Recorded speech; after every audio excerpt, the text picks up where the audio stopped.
और ऐसा हमेशा लगे उसको कि अभी कथा और सुनी जाए, अभी और सुनी जाए, अभी और सुनी जाए। ऐसी कथा की प्यास जिसके जीवन भर पर्यंत बरकरार रहे, बनी रहे, ऐसे भक्तों को प्रभु आप अपना निवास स्थान बनाइए और ऐसे भक्तों के हृदय मंदिर में आप लक्ष्मण सीता सहित प्रभु निवास कीजिए। ये पहला स्थान दिया वाल्मीकि बाबा ने। भरहि निरंतर होई न पूरे, तिनके ही तुम कहो गृह रूरे। अब देखिए, भगवान यूं तो अयोध्या में प्रकट हुए, लेकिन अयोध्या हमसे काफी दूर है। जो भगवान अयोध्या में प्रकट हुए वे भगवान हमारे घर में, और घर में भी नहीं, हमारे घट में प्रकट हो। उसके लिए क्या किया जाए?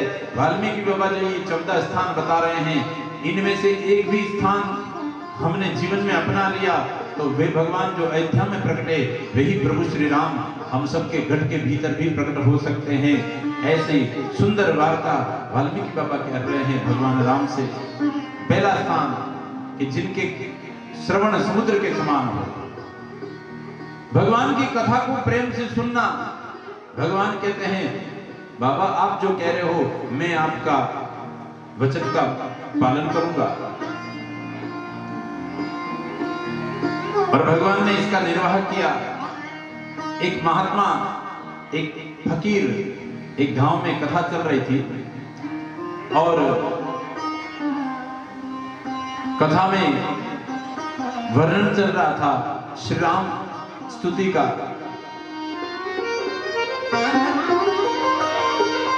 कंदर्प अगणित अमित छवि, नवनील नीरद सुंदरम।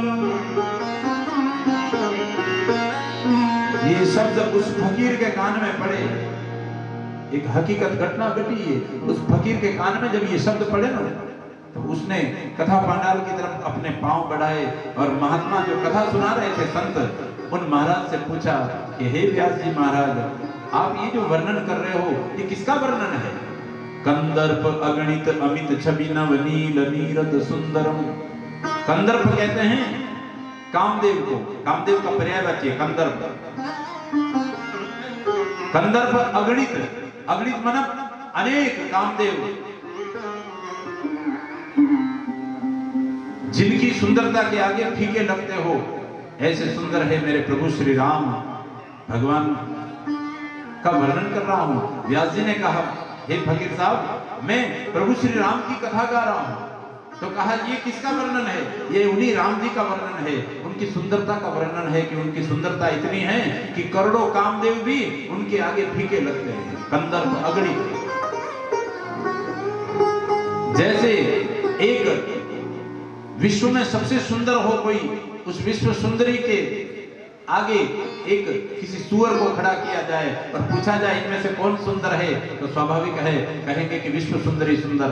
फिर एक सोपान, एक सीढ़ी और ऊपर चढ़ा जाए और उस विश्व सुंदरी को 33 करोड़ देवताओं में जो सबसे सुंदर देव है कामदेव, उसके जोड़े खड़ा करके पूछा जाए अब इन दोनों में कौन सुंदर, तो वो विश्व सुंदरी कामदेव के आगे उसी सुअर की भांति भद्दी लगने लग जाएगी।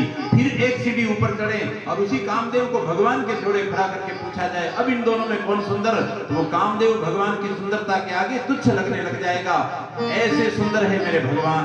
बाबा तुलसी ने वर्णन किया और व्यास जी महाराज ने उन फकीर साहब को कह दिया कि उन्हीं भगवान की मैं कथा गा रहा हूं। तो कहा कि ऐसे सुंदर है भगवान, तो वे भगवान उनकी वेशभूषा कैसी है, उनकी पोशाक, उनका पहनावा कैसा है, तो आगे वर्णन करते हुए सुनाया। सिर मुकुट कुंडल तिलक चारु, उदार अंग विभूषणम, आजान भुज सर चाप धर, संग्राम जित खर दूषण। कहा उनके सिर पर मुकुट है, कान में कुंडल है, सिर मुकुट कुंडल तिलक चारु उदारु अंग विभूषणम। कहा ऐसे भगवान, तो क्या उन भगवान ने कभी धरती पर अवतार लिया क्या? कहा कि हाँ लिया। तो कहा कौन से राजा के शहजादे बन के आए वो? तो संत ने फकीर से कहा ब्रजदीन बंधु दिनेश दानव दैत्य वंश निकंदनम रघुनंद आनंद कंद कौशल चंद्र दशरथ नंदनम। महाराज दशरथ के पुत्र बन के आए। तब फकीर ने पूछा कि उन भगवान को, पंडित जी आप कथा जिनकी गा रहे हो, उन भगवान को आपने देखा क्या? तो कहा मैंने तो नहीं देखा, लेकिन जिन्होंने देखा ना उन्हीं की लिखी हुई कथा गा रहा हूं। किसने देखा? तो कहा इति वदति तुलसीदास शंकर शेष मुनि मनरंजनम। पंडित जी ने कहा ये मैं नहीं कह रहा हूं, इति वदति तुलसीदास शंकर शेष मुनि मनरंजनम। इतने जनों ने जिनको भगवान को देखा, जिन्होंने, उन्हीं के द्वारा लिखी हुई ये राम कथा में गा रहा हूं। तब तुलसी बाबा का नाम उस समय बड़ा ख्याति प्राप्त कर गया था।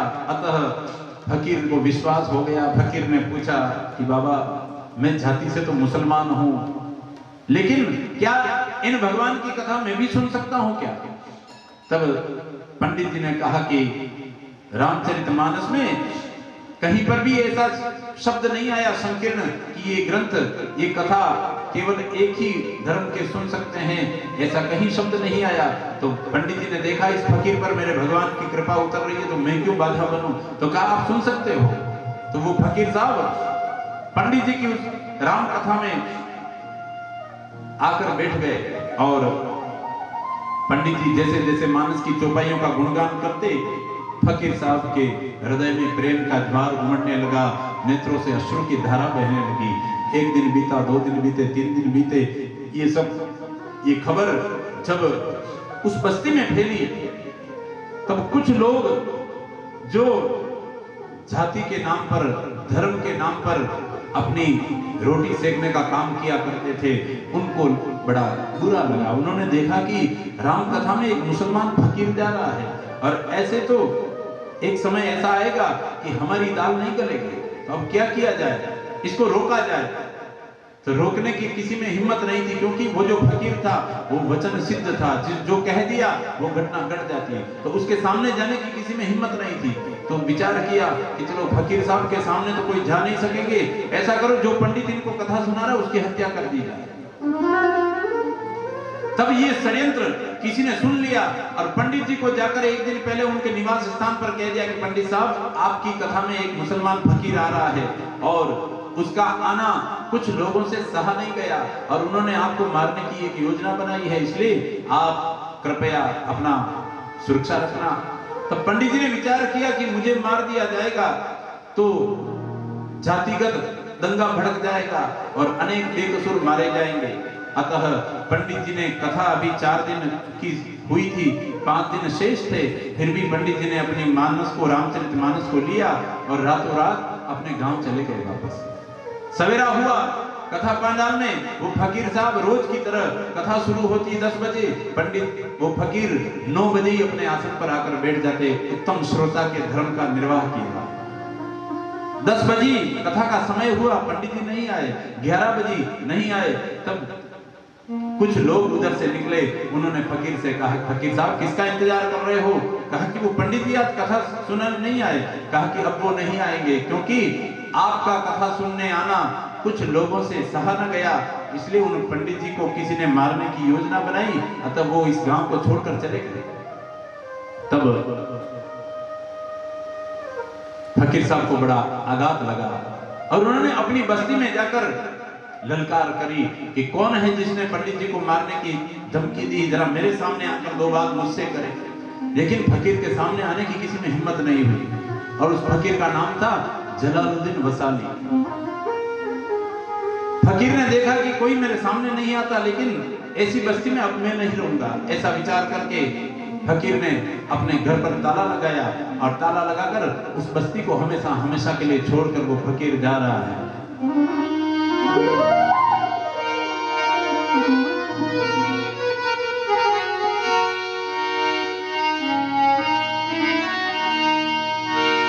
और जाता जाता फकीर का दिल उस बस्ती को देखकर मानो ये पुकार कर कह रहा है,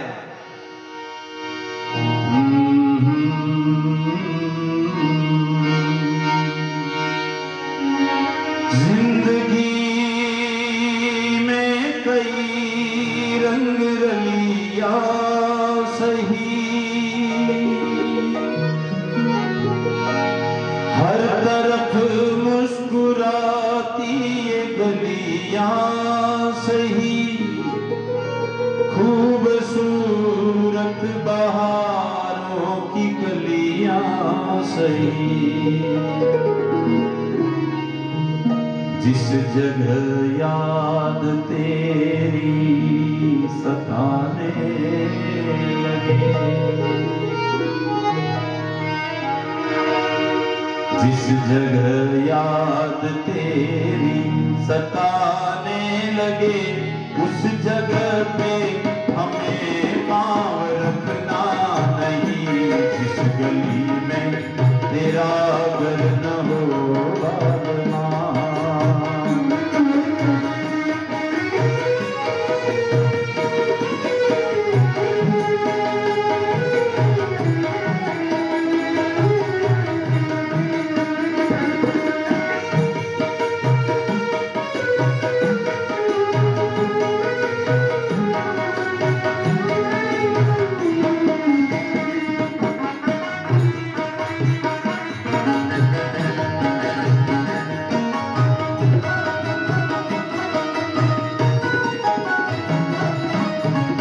फकीर साहब ने उस बस्ती का ही त्याग कर दिया और फकीर साहब राम प्रेमी इतने हो गए कि लोगों से पूछते पूछते, अता पता पूछते पूछते लंबे समय बाद, महीनों बाद उन पंडित जी के गांव, उनके घर पहुंच गए और दरवाजे पर जाकर दस्तक दी। तब भीतर से पंडित जी ने पूछा कौन? तो फकीर साहब ने बात से कहा मैं जलालुद्दीन वसाली हूँ, पंडित जी दरवाजा खोलिए। आवाज सुनकर पंडित जी ने दरवाजा खोला।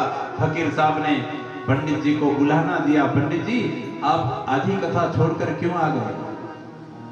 अगर आपको ऐसा कोई किसी ने कुछ कहा तो आप मुझे बताते, लेकिन चलो हुआ सो हुआ, लेकिन अब देखो एक कृपा कर दो, आपके घर पर लगाइए व्यासपीठ और मुझ अकेले फकीर को वही 9 दिन की राम कथा आप मुझे सुना दीजिए। तब पंडित जी ने अपने घर पर व्यासपीठ लगाई और अकेले उन फकीर साहब को 9 दिन की राम कथा का श्रवण करवाया। 9 दिन जब कथा पूरी हुई तब फकीर साहब ने कहा कि पंडित जी ज्यादा तो मैं जानता नहीं, लेकिन इतना जरूर जानता हूं कि जिनसे कथा सुनी जाए 90 दिन कथा जब विश्राम हो तब उनको अपनी तरफ से कुछ दक्षिणा देनी चाहिए, तो मांगो मैं आपको क्या दूं। तब पंडित जी ने विचार किया ये फकीर जो है वचन सिद्ध है, इसका वचन कभी झूठा नहीं जाता। तो पंडित जी को लगा कि शादी को बरसों बीत गए लेकिन घर में कोई संतान नहीं है। तब उन पंडित जी से कहा पंडित साहब, फकीर साहब आप एक वरदान दे दो, मुझे एक वचन दे दो, एक आशीर्वाद दे दो कि हमारे घर में एक बालक जन्मे। फकीर साहब ने आंखें बंद करके मन ही मन कुछ बोले, होठ हिलाए, सुनाई कुछ नहीं दिया। थोड़ी देर बाद कहा अच्छा पंडित जी भगवान ने चाहा, राम जी ने चाहा तो फिर मिलेंगे। ऐसा कहकर फकीर साहब चले गए। पंडित जी ने अपनी पत्नी से कहा कि देवी ये फकीर बड़े वचन सिद्ध हैं, इनकी आशीर्वाद से अगर हमारे पुत्र जन्म गया ना तो पहला आशीर्वाद इन्हीं फकीर का दिलाने अपन दोनों चलेंगे ले जाने आशीर्वाद दिलाने के लिए। ऐसा मन में विचार किया। 12 महीने का समय बीता और इधर पंडित जी के घर पे एक पुत्र का जन्म होता है। पंडित जी को बात याद आई कि उन फकीर का आशीर्वाद दिलाने ले जाना है। तब पंडित जी अपनी पत्नी को और बच्चे को लेकर उसी गांव में गए जिस गांव में वो रहते थे। तो देखा गांव में तो उनके घर पर ताला लगा है। बस्ती में अड़ोस पड़ोस में पूछा तो पता चला कि पंडित साहब जब से आप यहाँ कथा कर गए हो ना तब से वे फकीर साहब इस गांव को छोड़कर चले गए, वे तो यहाँ आए ही नहीं। उसके बाद पंडित जी को लगा कहां ढूंढेंगे उनको। तो पंडित जी ने विचार किया कि अयोध्या में मिल सकते हैं, क्योंकि राम प्रेमी थे ना इसलिए अयोध्या में मिल सकते हैं। सच्चे भक्तों के ये खूंटे हैं। अगर कोई सच्चा राम प्रेमी घर से अगर कहीं चला जाए तो उसको अगल बगल में इधर उधर मत ढूंढो, अयोध्या में मिल जाएगा। सच्चा कृष्ण प्रेमी अगर घर से कहीं चला जाए तो वो मथुरा वृंदावन में मिल जाएगा। और सच्चा शिव भक्त अगर घर से कहीं चला जाए तो काशी में जाकर ढूंढ लो, मिल जाएगा। अगर सच्चे हैं भगत तो, और सच्चे भगत नहीं हैं और आधे अधूरे भगत हैं और कहते हैं मैं शिव जी का भगत हूं, और घर में छोटी सी कोई अनबन हो गई, खटपट हो गई, तो वो काशी नहीं जाएगा, आसपास कोई भांग की दुकान पे मिल जाएगा, आसपास ही कहीं के मिल जाएगा। लेकिन जलालुद्दीन वसाली साहब सच्चे राम भगत थे। अतः अयोध्या में पंडित जी अपनी पत्नी और बच्चे को लेकर अयोध्या पहुंच गए। अयोध्या में आश्रम आश्रम को, मंदिर मंदिर को ढूंढा, फकीर साहब का कहीं पता नहीं चला। एक दिन संध्या के समय अपने बच्चे को अपनी गोद में लेकर दोनों पति पत्नी सरयू के किनारे घूम रहे थे, सरयू के किनारे विचरण कर रहे थे। अचानक उन पंडित जी के कान में ये शब्द सुनाई दिए,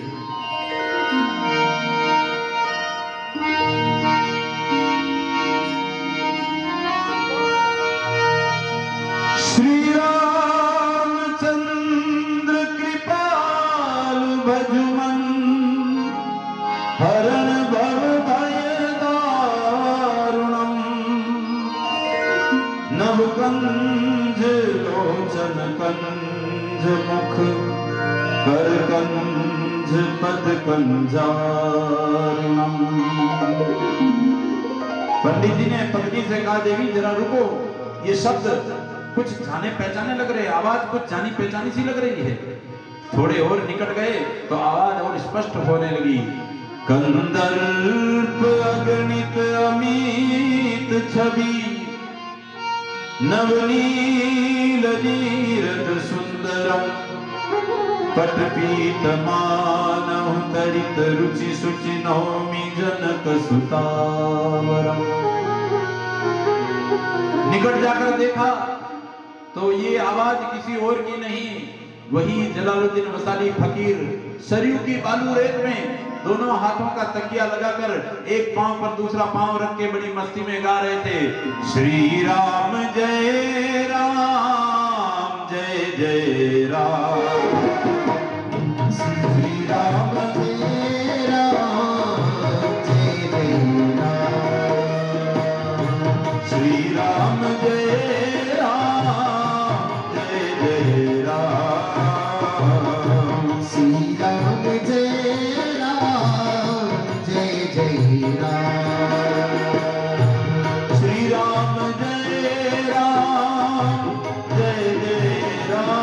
जय राम जय जय राम, श्री राम जय राम जय जय राम, श्री राम जय राम जय जय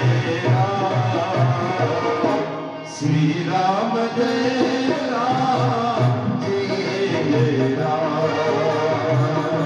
श्री राम जय राम जय जय राम।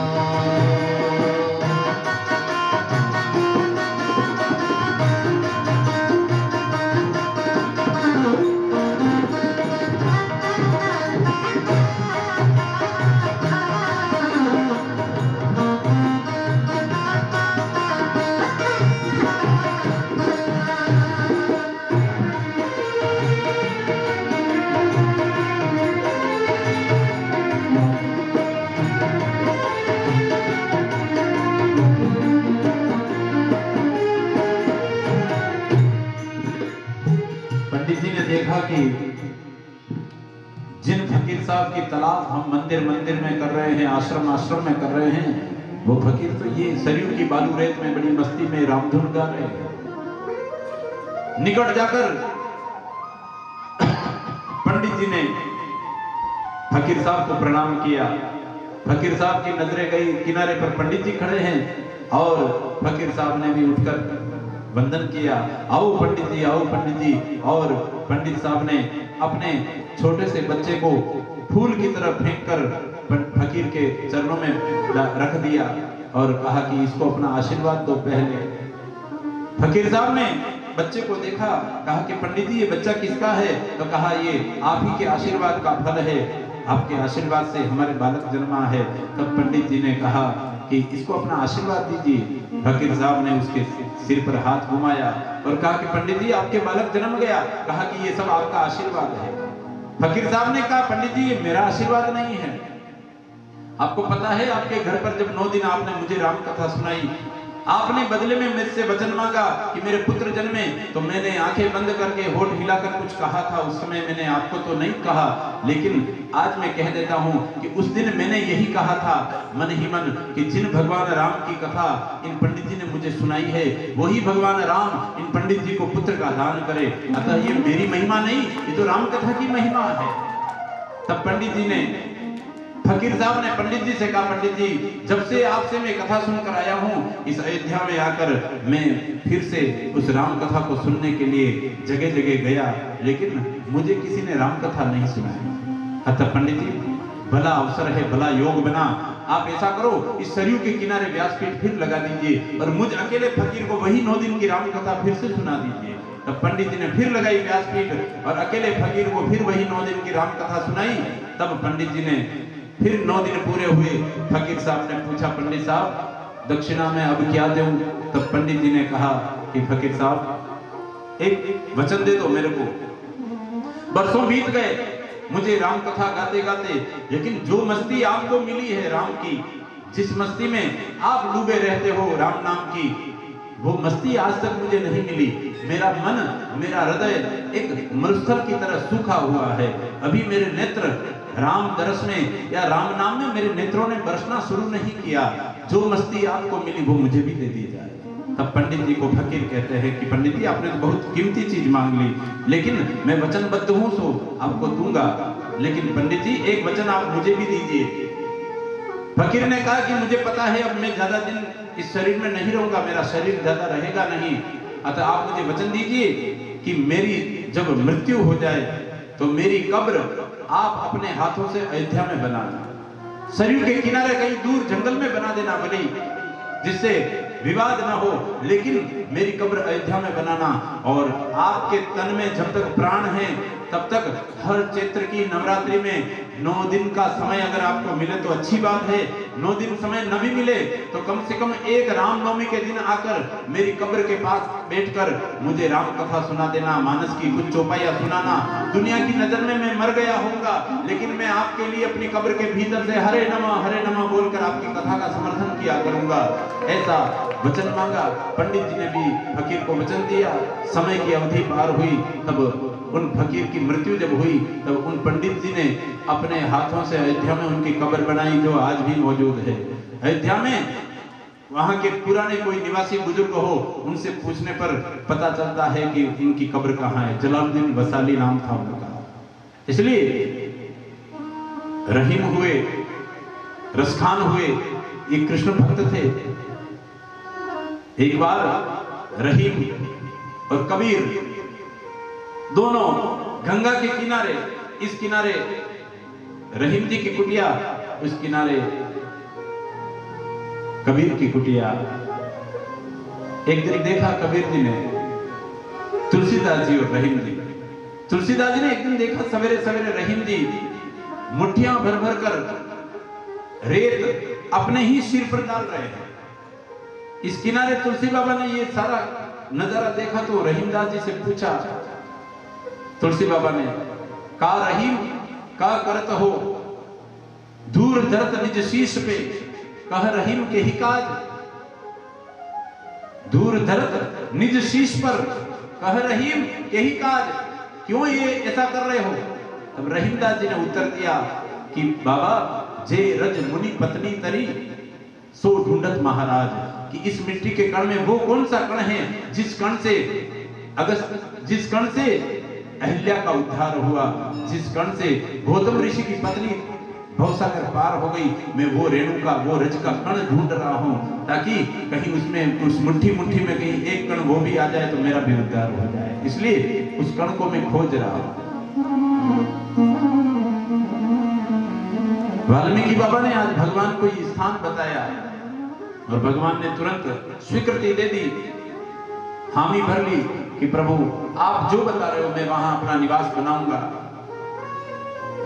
दूसरा स्थान दिया कि सुनो प्रभु, दूसरा स्थान, तुम ही निवेदित भोजन करही, प्रभु प्रसाद पट भूषण धरही। दूसरा स्थान दिया कि प्रभु पवित्रता से जो भोजन बनावे अपने घर में, और पहले खुद न खाकर पहले आपको भोग लगावे और बाद में आपके प्रसाद स्वरूप उसको ग्रहण करे। ऐसे भक्तों को भी आप अपना निवास स्थान बनाइए। अब देखिए कितने सामान्य स्थान बताए हैं जिनमें न तो कोई हमने माला जपनी पड़ रही है, न कहीं तीर्थ में जाना पड़ रहा है, न कहीं कोई भगवत वेश धारण करना पड़ रहा है। सामान्य सी बात बता दी कि भोजन तो रोज सब घर में बनता है, लेकिन जो पहले आपको भोग लगाकर पवित्रता से भोजन बनावे, फिर आपको पहले भोग लगावे, उसके बाद में खुद प्रसाद रूप में उसको ग्रहण करे,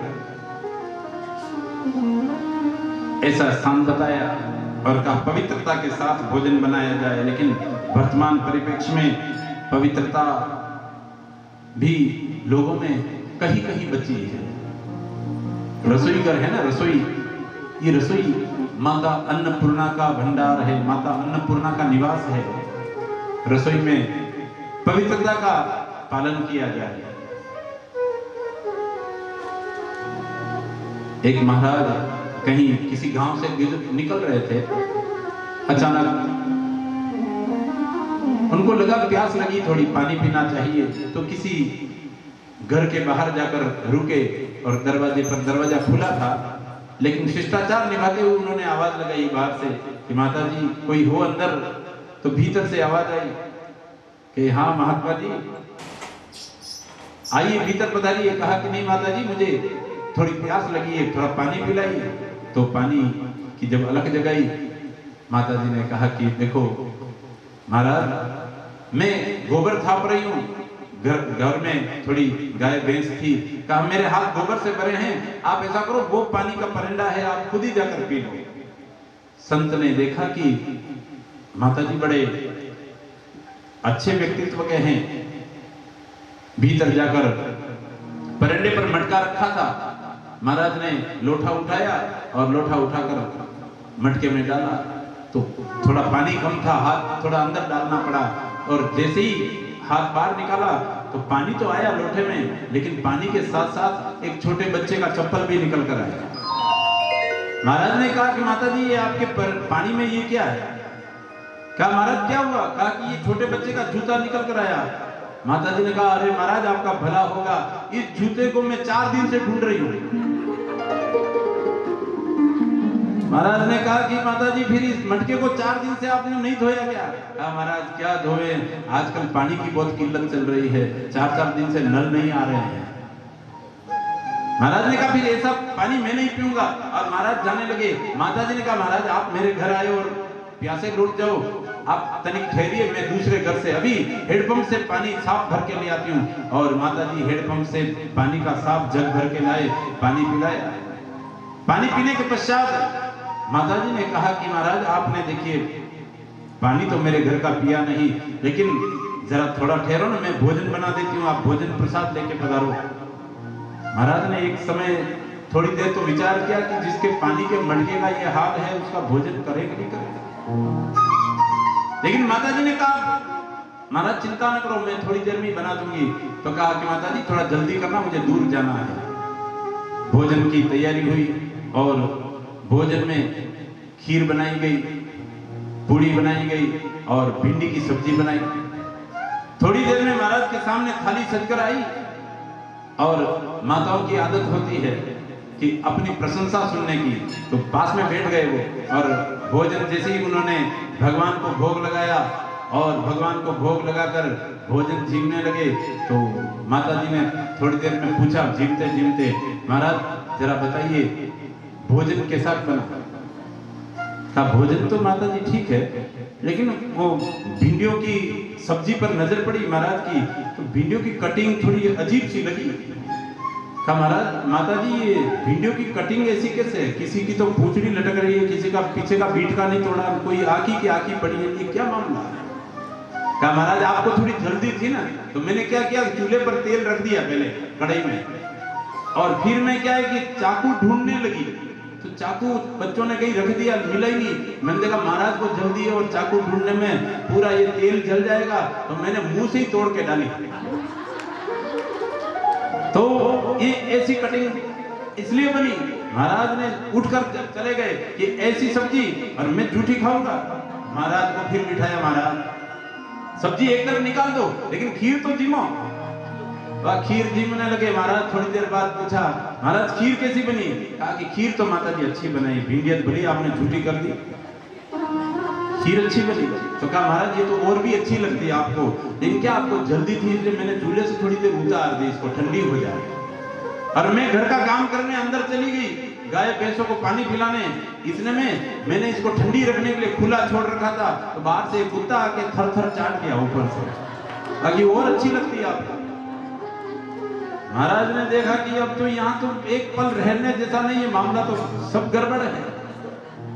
और फिर ऐसी अपवित्र स्थिति का अवलोकन जब किया तो कहा कि ऐसे घर में फिर हम विचार करें कि हमारे यहाँ भगवान प्रगटे तो संभव नहीं है।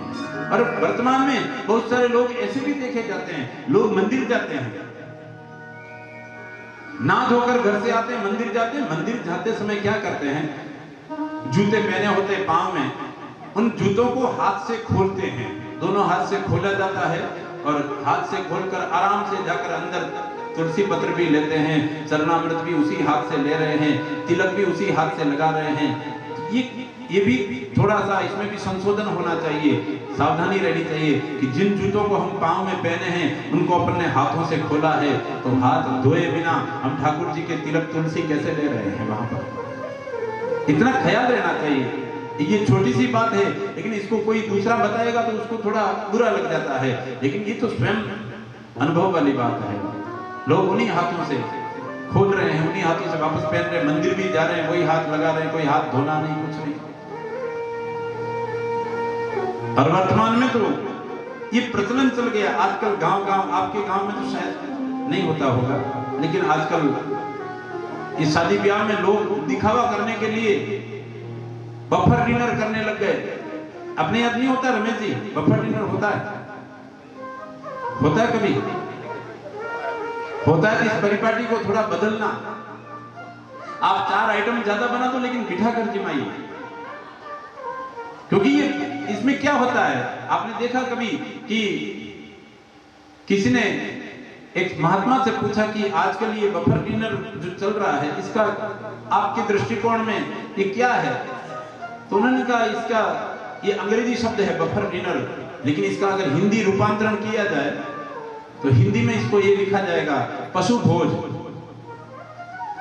जैसे किसी भैंस को किसी 4 बीघा के बीड़े में अगर रोक दिया जाए तो वो भैंस कभी जहां आपने उसको अंदर घुसाया है, शाम को लेने जाओगे तो वहां नहीं मिलेगी, दूसरे कोने में मिलेगी। उस तरह थोड़ा भैंस ने यहाँ चरा, थोड़ा वहां चरा, थोड़ा वहां चरा, ऐसे घूम घूम कर जो चरा जाता है उसको बफर डिनर कहते हैं। थोड़ा यहाँ लिया, थोड़ा वहां लिया, और थाली हाथ में, और एक थाली में, एक हाथ थाली में, एक थाली में, एक थाली से तो हाथ पकड़ा और एक हाथ से उसी हाथ से खा रहे हैं, और हाथ में थाली को भी पकड़े हुए, कोई टेबल नहीं, कुछ नहीं, कोई बैठना नहीं, खड़े खड़े हाथ में थाली पकड़ी और दूसरे हाथ से खाने का कार्यक्रम चालू है। और देखा कुछ खत्म हो गया तो उसी हाथ से वापस लेने जा रहे हैं, और लेने जा रहे तब पता ही नहीं, चावल मूंछ के चिपक रहे हैं, फिर भी चावल और लेने चले गए, और हाथ भरे हुए हैं तो भी उसी हाथ से चम्मच से और लेने। बेचारे वो काउंटर पर खड़े होते हैं, उनको तो मौका ही नहीं दिया जाता कि भाई साहब आप पुरस्कारी करो, उनको तो पूछते ही नहीं, और हाथ से ही ले रहे हैं। अब अपना जूठा पीछे आने वाला दूसरा भी ले रहा है, तो वो सारा सामान जूठा हो रहा है, हम जूठे हाथ से ले रहे हैं तो पीछे वाला अपना ही जूठा वापस लिए जा रहा है। इसलिए 4 चीज ज्यादा बना दो आप, लेकिन बिठाकर पंगत बनाकर जो जिमाया जाता है ना, भगवान ने महाभारत में राजर्षि यज्ञ जैसे बड़े बड़े आयोजन करवाए पांडवों से, फिर भी भगवान ने उस यज्ञ में कोई डिनर नहीं रखा, पंगत बना के जिमाई, और झूठे पत्तल तो ने भगवान द्वारकाधीश ने स्वयं उठाए थे। उस यज्ञ में। कहने का मतलब ये कि पवित्रता हमारी जितनी मात्रा में कायम रहेगी, बरकरार रहेगी, उतनी मात्रा में भगवान के प्रति हमारा लगाव बना रहेगा। तीसरा स्थान दिया कि प्रभु जो देवताओं को और गुरुजनों को और ब्राह्मणों को शीश झुकाकर प्रणाम करे, उनको भी आप अपना निवास स्थान बनाइए। चौथा स्थान दिया कि प्रभु जिनके हाथ नित्य आपकी पूजा करते रहें, ऐसे भक्तों को आप अपना निवास स्थान बनाइए।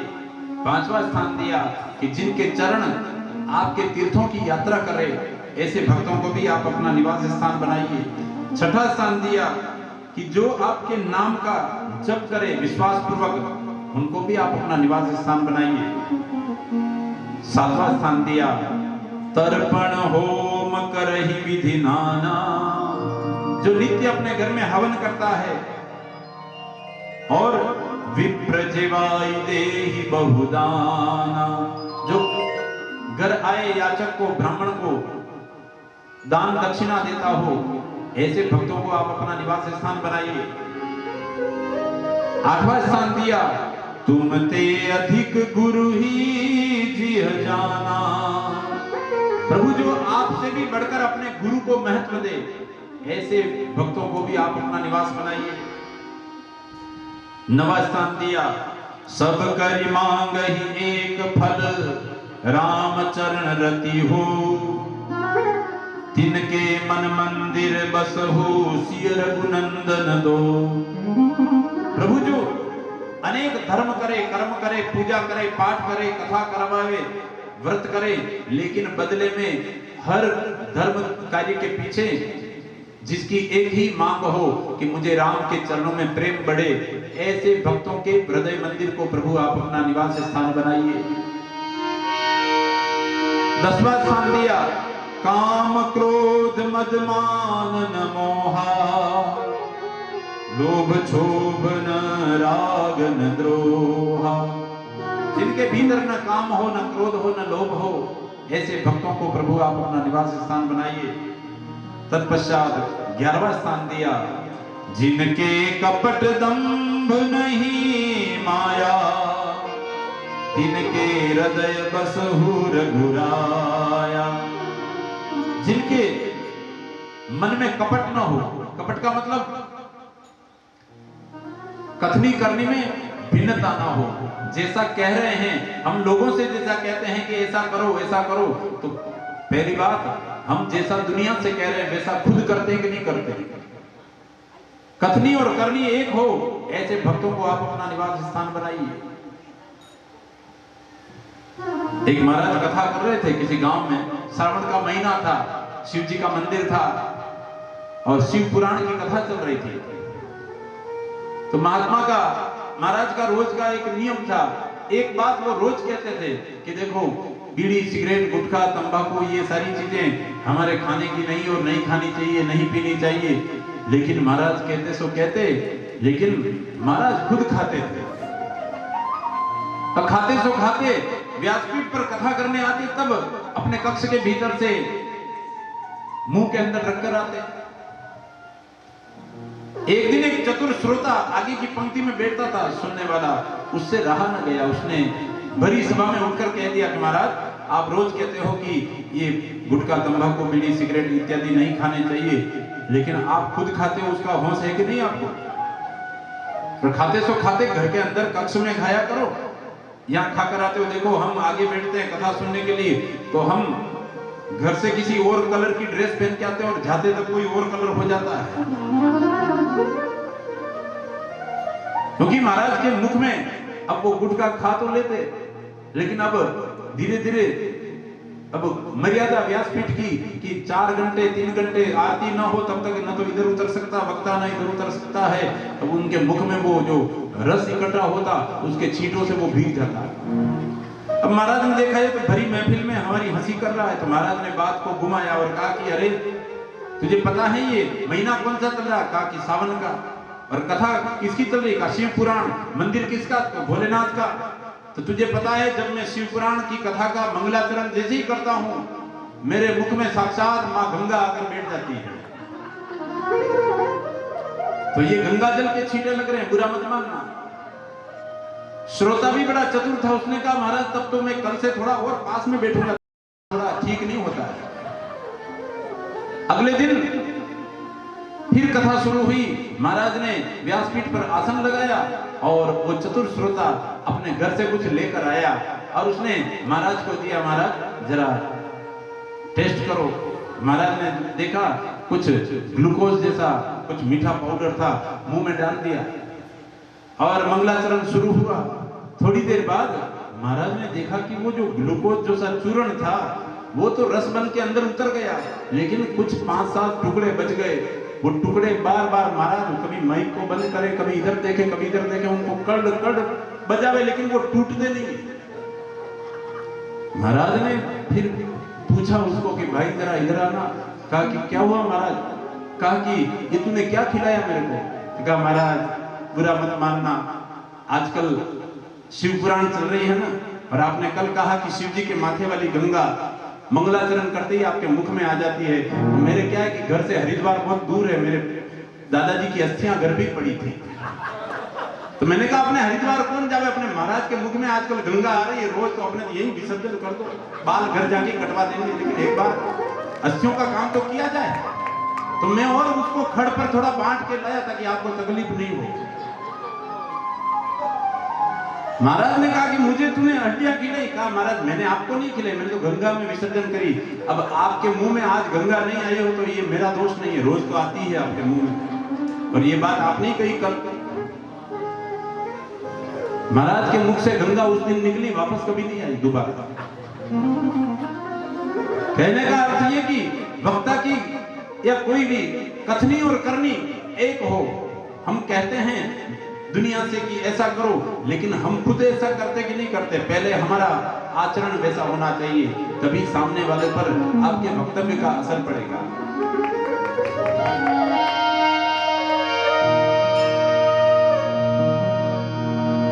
10वां स्थान दिया, 11वां स्थान दिया कि जिनके कपट न हो, दंभ न हो। 12वां स्थान दिया वाल्मीकि बाबा ने, सबके प्रिय सबके हितकारी, दुख सुख सरिस प्रसंसागारी। जिनके मन में सबके लिए कल्याण की भावना हो, सर्वे भवन्तु सुखिनः सर्वे सन्तु निरामया, ऐसे भक्तों को प्रभु आप अपना निवास स्थान बनाइए। 13वां स्थान दिया, कही सत्य प्रिय वचन विचारी, जागत सोवत शरण तुम्हारी।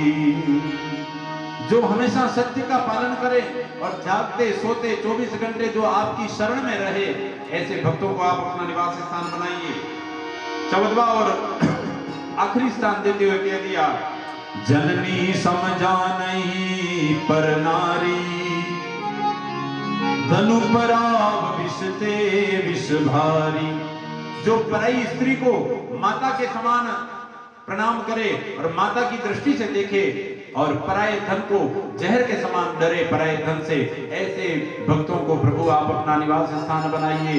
जो पराई नारी और पराये धन पर कुदृष्टि न डाले, ऐसा वाल्मीकि बाबा ने भगवान को निवास के स्थान दिए। भगवान ने सहर्ष स्वीकार किए। तब भगवान ने कहा कि बाबा ये सभी तो बड़े दिव्य स्थान है, यहां तो मैं रहूंगा, लेकिन नरलीला जो मैं कर रहा हूं, इस नरलीला के संदर्भ में मैं आपसे पूछता हूं कि मुझे अब आगे वन में कहां रहना चाहिए। तब वाल्मीकि बाबा ने अपने शिष्यों को संग भेजा और कहा कि इन प्रभु को निकट में मंदाकिनी का तट है, जहां चित्रकूट है, वहां पर भगवान को पहुंचा कर आइए। तब वाल्मीकि बाबा के शिष्य संग चले और चित्रकूट में प्रभु का निवास स्थान हुआ। कह मुनि सुनहु भानु कुलनाथा, आश्रम कहूं समय सुखदाता। चित्रकूट गिरी करहु निवासो, तह तुमार सब सुख सब भांति। शैल सुहावन कानन चारु, करी के हरि मृग विहग विहारू। जहां पर अनेक प्रकार के जीव जंतु नित्य विचरण करते हैं, केहरी, मृग, हिरण, विहग, वहां ऐसे चित्रकूट में प्रभु आप अपना निवास स्थान बनाइए। मंदाकिनी नदी का परिचय दिया वाल्मीकि बाबा ने। नदी पुनीत पुराण बखानी, अत्रि प्रिया निज तप बलआनी। अत्रि प्रिया अत्रि मुनि की पत्नी अनुसुईया जी जो हैं, उन अनुसुईया जी ने मंदाकिनी जी को अपने तपोबल से प्रकट किया, क्योंकि अत्रि मुनि का रोज का नियम था कि वे गंगा स्नान को रोज जाते थे। लेकिन जब उनका शरीर थोड़ा बूढ़ा हो गया और अब आश्रम से गंगा जी का तट दूर था, गंगा स्नान को जाने में वो सक्षम नहीं रहे, तब उनकी पत्नी जो पतिव्रता नारी है अनुसुईया, उन अनुसुईया जी ने अपने पतिव्रत धर्म के बल पर अपने आश्रम के पास में ही गंगा की एक धारा को प्रकट किया, जिसका नाम मंदाकिनी हुआ। इसलिए उन मंदाकिनी जी का वर्णन वाल्मीकि बाबा कर रहे हैं। सुरसरी धार नाउ मंदाकिनी, जो सब पातक पोतक डाकिनी। जो समस्त पापों को हरने वाली है मां मंदाकिनी। चित्रकूट में प्रभु का निवास हुआ। 2 कुटिया बनाई चित्रकूट में भगवान ने, और चित्रकूट में तुलसी बाबा कहते हैं भगवान छा गए। चित्रकूट रघुनंदन छाए, समाचार सुनी सुनी मुनि आए। भगवान के निवास का समाचार जब ऋषि मुनियों ने सुना, तब सब भगवान से मिलने के लिए, दर्शन के लिए दौड़कर आए। और 3 प्रकार के लोग यहाँ भगवान से मिलने के लिए आते हैं दौड़कर। महात्मा लोग आते हैं पहले तो, वे महात्मा जो परमार्थी लोग हैं। दूसरे देवता लोग आते हैं चित्रकूट में भगवान से मिलने, वे देवता स्वार्थी लोग हैं, वे परमार्थी नहीं हैं, वे स्वार्थी हैं, जिन्होंने अपने स्वार्थ के लिए राम का राज तिलक रुकवा कर राम को 14 वर्ष का वनवास देने के लिए माता सरस्वती से निवेदन किया, इसलिए कह दिया वे देवता स्वार्थी है। तीसरे कोल किरात आते हैं मिलने के लिए, जंगल में बसने वाले भीम कोल किरात। ये कोल किरात क्या हैं? जिनको न स्वार्थ है न परमार्थ का पता, केवल हिंसा करके पेट भरते हैं। ऐसे 3 प्रकार के लोग भगवान से चित्रकूट में मिलने के लिए पधारे। ऋषि मुनियों ने आकर दंडवत प्रणाम किया, लेकिन ऋषि मुनियों ने भगवान को प्रणाम किया, देवताओं को प्रणाम नहीं किया, क्योंकि राम को पता है कि मैं आया तो ये ऋषि मुनि बड़े खुश हैं। ऋषि मुनियों को भगवान ने प्रणाम किया। भगवान को पता कि मेरे आने से ये ऋषि मुनि बड़े खुश हैं, लेकिन भरत आएगा ना, तब ये देवता जो हैं वो मेरे भरत के मार्ग में बाधा डालेंगे। इसलिए देवताओं को केवल दूर से हाथ जोड़े भगवान ने, तो राम ने भी हाथ जोड़ दिए। कोल किरात ऐसे दौड़े भगवान के दर्शन के लिए, जैसे कोई रंक निधि लूटने के लिए, खजाना लूटने के लिए दौड़ता हो, ऐसे कोल किरात दौड़े हैं। भगवान ने उन कोल किरातों की कुशल क्षेम, उनकी कुशलता पूछी, और सबका भगवान ने सत्कार स्वीकार किया, आदर स्वीकार किया। तत्पश्चात भगवान अब प्रातःकाल स्नान संध्या आदि करके ऋषि और देवताओं से मिलने के लिए आए। भीलों को मिले, दोपहर में फलाहार करके भगवान कुछ समय विश्राम के बाद शाम को भीलों के साथ भ्रमण करने के लिए निकलते हैं, और सूर्यास्त से पूर्व वापस लौटकर चित्रकूट अपनी कुटिया में पधार जाते हैं। रात्रि को राम जी ने शयन किया, लक्ष्मण जी भगवान के चरण दबाने लगे, और माता सीता भी शयन कर जाती है। लक्ष्मण जी जागृत प्रहरी बनकर भगवान के रात भर चरण दबाते रहते हैं, और सीता जी भी जब सो जाती, तब लखन जी धनुष बाण लेकर पूरी रात आश्रम की परिक्रमा करते। रात भर सीताराम सीताराम सीताराम जपते जपते चित्रकूट में भगवान की कुटिया की लक्ष्मण जी धनुष बाण लेकर परिक्रमा करते रहते। सवेरा होता, लक्ष्मण जी महाराज फल फूल लेने जाते तो सीता जी कहती कि उस पत्थर पर धूप आने तक वापस लौट आना, क्योंकि उसमें घड़ियां तो नहीं थी। समय का अनुमान ऐसे लगाया जाता कि सामने जो पत्थर है उस पर धूप आ जावे, उससे पहले देवर जी आप वापस लौट कर आ जाना, चाहे फल मिले या ना मिले, क्योंकि जंगल में कोई ठिकाना नहीं कि आज भोजन मिलेगा या नहीं मिलेगा।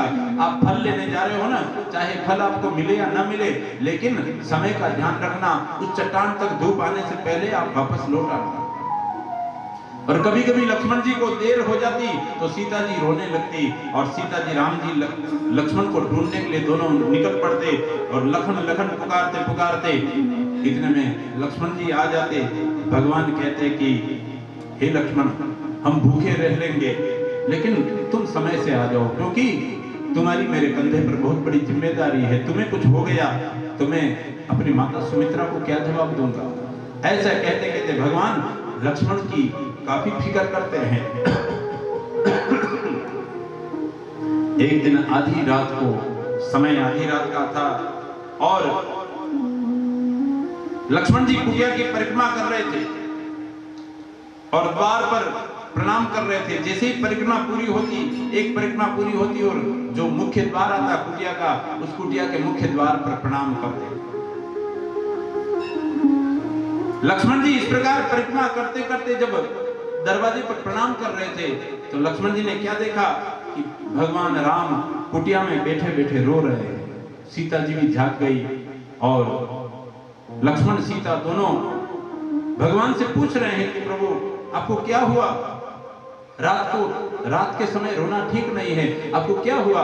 तब भगवान लक्ष्मण जी को और सीता को कहते कि हे लखन, मोहे केकई नंद की याद सता रही, मुझे मेरे भरत की याद सता रही है। मेरा भरत क्या कर रहा होगा, भरत को तो पता ही नहीं कि इतना मामला यहाँ सारा ऐसा हो गया।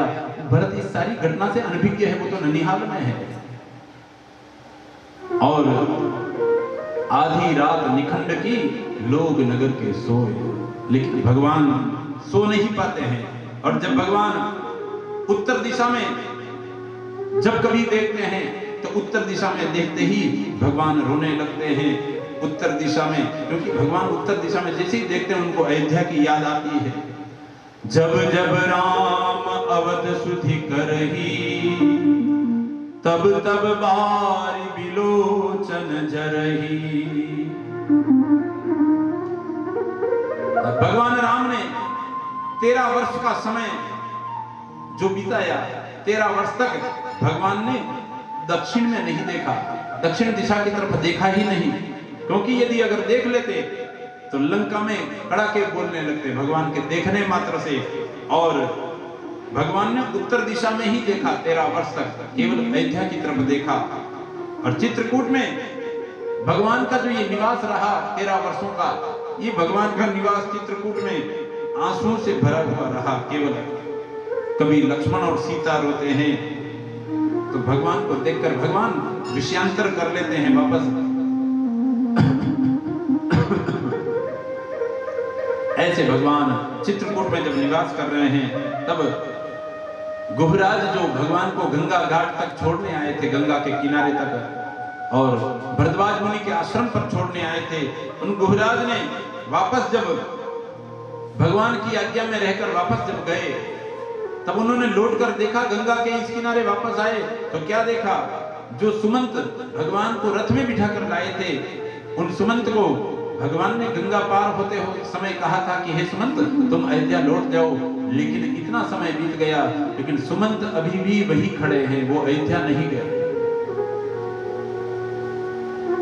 रथ की चाक, रथ का जो पहिया है, गुहराज ने क्या देखा, गंगा पार आकर कि रथ के पहिए पर सिर रखकर सुमंत अभी भी रो रहे हैं, रथ के पहिए पर सिर रखकर सुमंत रो रहे हैं। और यहाँ तक कि भगवान के रथ के जो घोड़े हैं वो घोड़े सफेद वर्ण के थे, लेकिन भगवान की याद में रोते रोते वे घोड़े भी काले पड़ गए, लेकिन रथ वही खड़ा है। सुमंत रथ के पहिए पर अपना सिर रखकर रो रहा है, लेकिन अयोध्या गए नहीं। तब गुहराज ने सुमंत को कहा, हे सुमंत बाबा, ये कैसा काल आया। घोड़ों ने सोचा, भगवान के रथ के जो घोड़े थे उन्होंने सोचा कि बचपन में हम पर जो भगवान बैठते थे, बारात में उन भगवान को हम ले गए, लेकिन ये कैसा काल आया जो वनवास में भी हमारा ही उपयोग हुआ। यदि ऐसा न हुआ होता तो अच्छा रहता, लेकिन यही तो प्रेम है।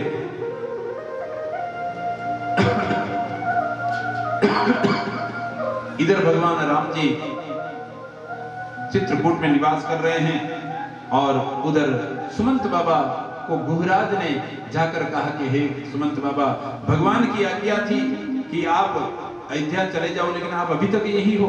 देखिए, भगवान की आज्ञा का पालन कीजिए और आप अयोध्या चले जाइए। आप यहाँ कितने वर्ष इंतजार करोगे? भगवान की आज्ञा का पालन किया जाए।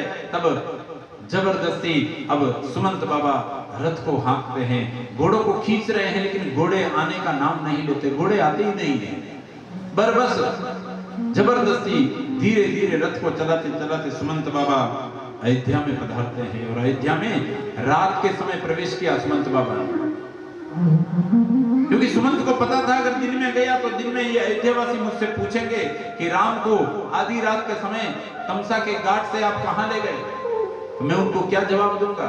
अतः रात्रि के समय सुमंत बाबा ने अयोध्या में प्रवेश किया और सुमंत अयोध्या में जब प्रवेश करते हैं तब घोड़ों की पदचाप सुनकर दशरथ जी ने जब सुनी घोड़ों की चाप, दशरथ जी को लगा कि सुमंत आ गया है, और सुमंत आया है तो राम लक्ष्मण और सीता को भी साथ जरूर लाया होगा।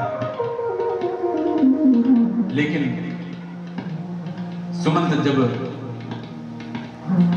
दशरथ जी से मिलने जाते हैं, उससे पूर्व माता कौशल्या जो झरोखे में खड़ी है, सुमंत रथ लेकर आए, रथ के पर्दे जो हैं चारों तरफ ढके हुए हैं।